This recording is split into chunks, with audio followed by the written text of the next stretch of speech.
And although this is based on the Zoo Tycoon video game, I really do think this board game has an impressive design and it really does stand on its own. And at the core of this game is a tile placement, and players are going to be starting with an empty park, and they're going to be building up the park by placing different enclosure tiles, placing different shops and restaurants, and trying to balance your conservation with your popularity. And of course, a zoo is not a zoo unless you also have animals, and this game has a ton of different animals, each with unique animal meeples, and in order to add these animals to your zoo, you're going to have to create the right environment for them. Not only that, but you're also going to have to manage their well-being, and you'll even be able to breed them between the different seasons. And the way that a player wins this game is that they want to have the most victory points, but the way that the victory points work in this game is that it is the lowest of either your popularity or your conservation. So raising your popularity is really helpful because it's going to allow you to raise more money and invest in your park to expand it more. But your conservation is also important because it's going to allow you to get sponsors and get free tiles and items added to your park. But you do need both of them because whichever one is lower is going to be the one that dictates the amount of victory points that you have for that game. And the game plays over 8 rounds, each with 4 phases, which each represent a season.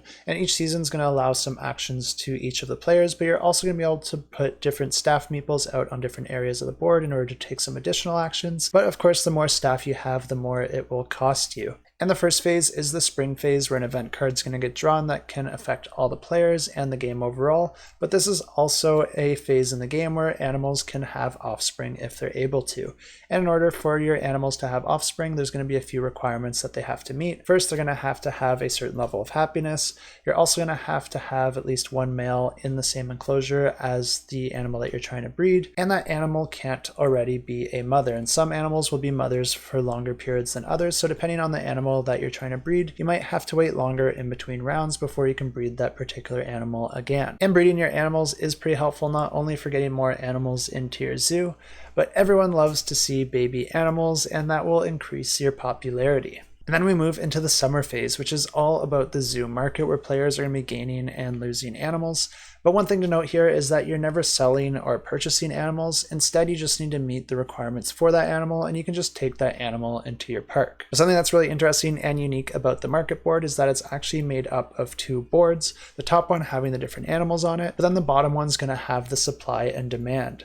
And the supply and demand is going to change from round to round, and in order to change it, you're just going to be sliding the top board in a random direction, which is going to reveal different values for supply and demand. And if something is in supply, then it's going to have a green number and a value of how many animals are available, whereas if something is in demand, it's going to have a red value and how many animals that you can get rid of. And each animal type is going to have 2 values associated with it, one representing the male gender while the other represents the female. So you can actually have one of the genders in supply while the other one is more in demand, or they could both be in supply or both in demand, but those numbers don't necessarily have to correlate to each other in any way. They can be completely different, or they could happen to be the same. And then we move into the autumn phase, where each player is going to gain a certain amount of enclosure tiles, and you can also gain some bonus tiles if you have the highest conservation value at this point, or if you're meeting certain requirements of the donor card. There's going to be a couple different donor cards out on the board, and if you're able to meet the requirement of that card by the time this phase starts,